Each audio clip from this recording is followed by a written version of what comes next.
தென்னாடுடைய சிவனே போற்றி, எந்நாட்டவருக்கும் இறைவா போற்றி, அண்ணாமலையாரே போற்றி, அருள் தரும் உமையாலே போற்றி போற்றி. சிவம் டிவி நேயர்களே, அன்பான இனிய காலை வணக்கம். வாழ்க வளமுடன், வாழ்க வையகம். அடியேன் திருக்கோவிலூர் என் ஸ்ரீ ராஜ்குமார். இன்றைய பஞ்சாங்க பலாபலன்களை பார்ப்போம். ஸ்ரீ குரோதி வருடம் சித்திரை மாதம் 4ஆம் நாள் 17/4/2024 புதன்கிழமை. இன்றைய நட்சத்திரம் ஆயில்யம். இன்றைய கரணம் கௌளவம், நாமயோகம் சூலம், யோகம் சித்த நாமயோகம். திதி நவமி திதி. இந்த நவமி திதியின் சிறப்பு பின்வருமாறு சொல்கிறேன். இன்றைய ராகு காலம் 12 மணி முதல் 1:30 மணி வரை, கூலிகை 10:30 மணி முதல் 12 மணி வரை, யமகண்டம் 7:30 மணி முதல் 9 மணி வரை. நல்ல நேரம் காலை 9:30 மணி முதல் 10:30 மணி வரை, மாலை நல்ல நேரம் 4:30 மணி முதல் 5:30 மணி வரை. கௌரி நல்ல நேரம் காலை 10:30 மணி முதல் 11:30 மணி வரை, மாலை கௌரி நல்ல நேரம் 6:30 மணி முதல் 7:30 மணி வரை. இன்றைய கிரக நிலவரங்கள்: மேஷத்தில் குரு சூரியன், கடகத்தில் சந்திரன், கன்னியில் கேது, கும்பத்தில் சனி செவ்வாய், மீனத்தில் ராகு புதன் சுக்கிரன். இன்றைய கிரக நிலவரங்களை பார்த்தோம். இந்த நாளுக்கான ஒரு விஷயம், இன்றைய நாள் மிக மிக மிக மிக சிறப்பு வாய்ந்த ஒரு நாள்.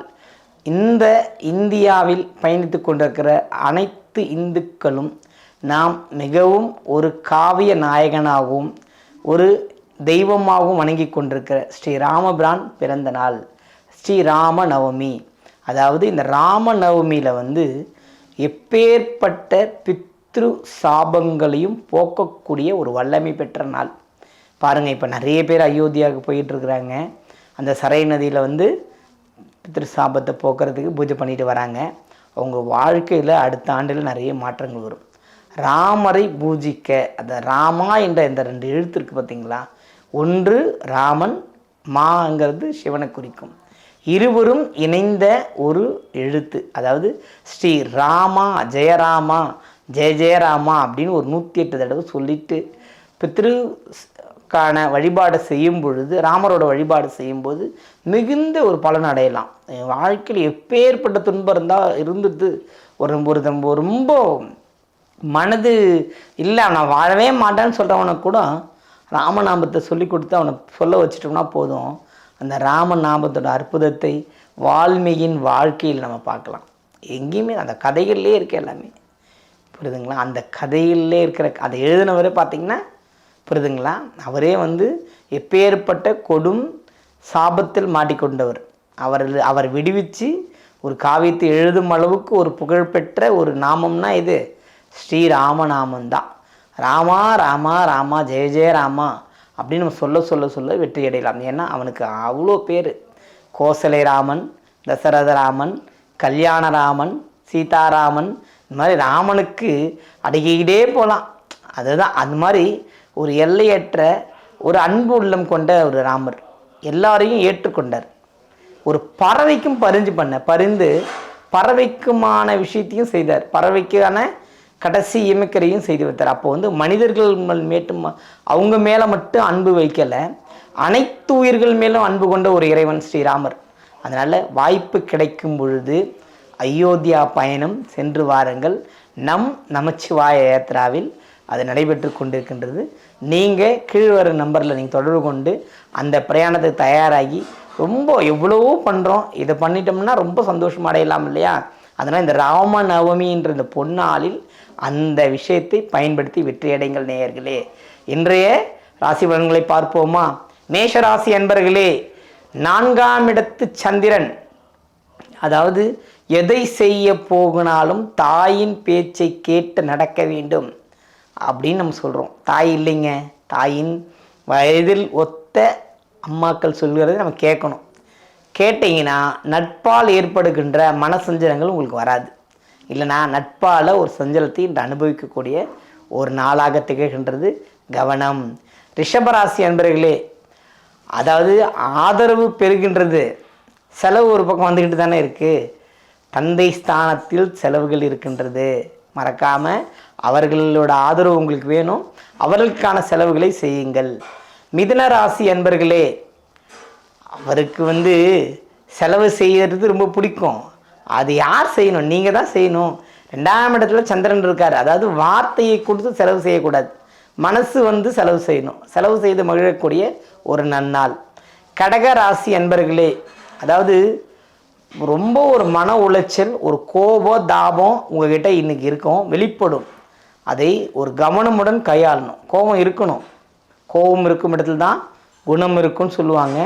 அதாவது உங்களோட முயற்சி ஸ்தானம் எல்லாம் தடைபடுகின்றது, பேச்சு ஸ்தானம் எல்லாம் வெற்றி அடையவில்லை. இருந்தாலும் கோபத்தை தணிப்பதனால் நீங்கள் வெற்றி அடையலாம். ஏன்னா சனி உங்களை செய்ய காத்துக்கிட்டு இருக்காரு. அதாவது செய்யணும்னா அவர் நீங்கள் என்னென்ன செஞ்சீங்களோ திரும்பி உங்களுக்கு செய்ய காத்துக்கிட்டு இருக்காரு. கோபத்தை விடுத்து அமைதியை நாடுங்கள், வெற்றி அடையலாம். சிம்மராசி நேயர்களே, அதாவது நான் ஒன்றும் செய்யவில்லை என்று நீங்கள் சொல்லவே முடியாது. அவ்வளவு கொடும் செயல்களை புரிந்திருப்பீர்கள். தெரிந்தும் தெரியாமலும், அதாவது தெரியாமல் செய்த செயலுக்கு தான் தண்டனை இல்லை, தெரிந்து செய்தால் அது தப்பே கிடையாது, அது வேறு, அதுக்கு பேரே வேறு. நீங்கள் அப்படிலாம் செய்து கொண்டிருந்தவர்கள் தான் இப்போது திருந்தி அமைதி அடைந்து வாழ்க்கையில் என்ன செய்ய வேண்டும் யோசித்து செய்ய வேண்டிய காலகட்டத்தில் இருக்கிறீர்கள். அதனால் அமைதியுடன் பயணியுங்கள், இன்றைய நாளை நிம்மதியாக கழியுங்கள். கன்னிராசி அன்பர்களே, உங்களுக்கு வெற்றி மேல் வெற்றி குவிந்து கொண்டிருக்கின்ற ஒரு நேரம். எதை தொட்டாலும் பொண்ணாகும். என்ன இருக்கு, என்ன இல்லை, என்ன கிரகம் வரணும், ஒரு மனுஷனுக்கு கட்டும்போது இது இங்கேருந்து தான் நல்லா இருக்குன்னு சொல்லுவாங்கள்ல, அது உங்களுக்கு இப்போ வந்திருக்கு, வரப்போகுது. அதனால் கவனமுடன் இருங்க. இந்த ஒரு வருடத்தில் சம்பாதிப்பதை மிகுந்த எச்சரிக்கையுடன் சேமித்து வைத்து கொண்டால் வருங்காலங்களில் நீங்கள் வெற்றி அடையலாம். துலாம் ராசி அன்பர்களே, அதாவது ஒரு எல்லாமும் இருக்கணும், ஒரு போட்டி பந்தயங்களுக்கு போகணும். நம்ம தயாராகாமல் போய் கோர்ட்டில் நின்னோம்னா என்ன ஆகும்? நம்ம அவுட் ஆகி தான் போகும். அந்த மாதிரி போட்டி பந்தயங்கள் நிறைந்த உலகத்தில் இருக்கிறோம். அதுக்கேற்ற மாதிரி நீங்கள் தயார்படுத்தி கொண்டீங்கன்னாவே ஜெயிப்பீங்க. தயார்படுத்தவில்லைன்னா 12ஆம் இடத்தில் இருக்கிற கேது உங்களுக்கு தேவையில்லாத ஒரு தொந்தரவுகளை ஏற்படுத்தி கொண்டு தான் இருக்கும். விருச்சிக ராசி அன்பர்களே, நன்மைகள் யாவும் உங்களை சேரக்கூடிய ஒரு வாய்ப்பு. இன்னைக்கு நாள் ஏன் நன்மைகள் சேரும் அப்படின்னு சொல்கிறேன்னா, சந்திரன் தான் நமக்கு அவர் போயிருக்கிற இடம்னு ஒன்று இருக்குது இல்லைங்களா, அது உங்களுக்கு ஒரு நல்ல நாளாக இருக்கிறது. அதனால் நன்மைகள் உங்களுக்கு தேடிக்கொண்டு வரும். தனுசு ராசி அன்பர்களே, எதை செய்தாலும் யோசித்து செய்யுங்க. புகழுக்கு மயங்காதீர். புகழுக்கு மயங்கினால் செலவு செய்தே ஆக வேண்டும். புகழுக்கு மயங்காமல் வெற்றியடையக்கூடிய ஒரு நன்னாள். மகர ராசி நேயர்களே, சுபத்தன்மையோடு திகழ்கின்ற காலம் வந்து கொண்டிருக்கின்றது. பயம் தேவையில்லை. ஸ்ரீராமரை வழிபாடு செய்யுங்கள், இன்றைய நாளில் நீங்கள் வெற்றி அடையலாம். அதாவது ராமரை விடவும் உங்களுக்கு நம்ம காகுத்தன் எல்லாத்துக்கும் நல்லது செய்கிறவர் தான், புரியுதுங்களா? அதாவது எப்படி சொல்கிறது, அவர் சொல்லவே தேவையில்லை. அந்த நாமத்தை நீங்கள் உச்சரிச்சுக்கிட்டே வந்தால் போதும். மேக்சிமம் மகர ராசி என்பவர்கள் திருமணம் உதித்து கொண்டு தான் இருப்பார்கள். அவர்கள் வாழ்வில் சுபத்தன்மை அடையக்கூடிய ஒரு நாள் நெருங்கி கொண்டே இருக்கின்றது. கும்பராசி அன்பர்களே, அதாவது பயம் தேவையில்லை. எண்ணிய காரியம் எண்ணியபடி நடக்கும். அதாவது சொல்லுவோம் இல்லைங்களா, துணிந்த பின் எண்ணுவோம் என்பது இழுக்கு. அது முதல்ல தெரிஞ்சுக்கணும். ஃபஸ்ட்டு ஒரு விஷயத்தை நம்ம முடிவு பண்ணிட்டோம் அப்படின்னு ஒரு நினச்சிட்டுனா அதுக்குள்ளேயே போயிடணும்.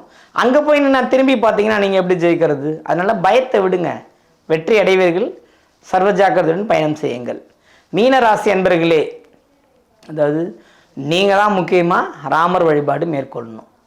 ஏன்னா உங்களோட ராசிக்குள்ளேயே தான் ரேவதி இருக்கிறது. ரேவதி நட்சத்திரத்துக்குள்ளே தான் நம்மளுடைய பிரான் ராமபிரான் இருக்கிறார். அவரோட பிறந்தநாளை நல்லபடியாக ராமநவமி திருவிழாவை சிறப்பாக கொண்டாடுனீங்க அப்படின்னா இல்லத்திலேயே மிகப்பெரிய ஒரு ஏற்றங்களும் மாற்றங்களும் உண்டு. இந்த ராமநவமியில் குருமார்கள் ஸ்ரீ ராகவேந்திரர் அடுத்ததாக வந்து பெரிதளவு போற்றப்பட்டவர் வந்து சாய்பாபா. ராமநவமி திருவிழாவை தான் மிகப்பெரிய அளவில் அவர் கொண்டாடவே சொன்னார். 2 பண்டிகைகளும் அவர் இணைத்து கொண்டாடினார். ஆனால் நம்ம ராமநவமி மட்டும் கொண்டாடுவோம். அவர் பெரிய மகான், நம்ம சிற்றறிவுக்கு ஏற்ற மாதிரி கொண்டாடி நிறைவடையுங்கள். அனைவருக்கும் வணக்கம். வாழ்க வளமுடன், வாழ்க வையகம்.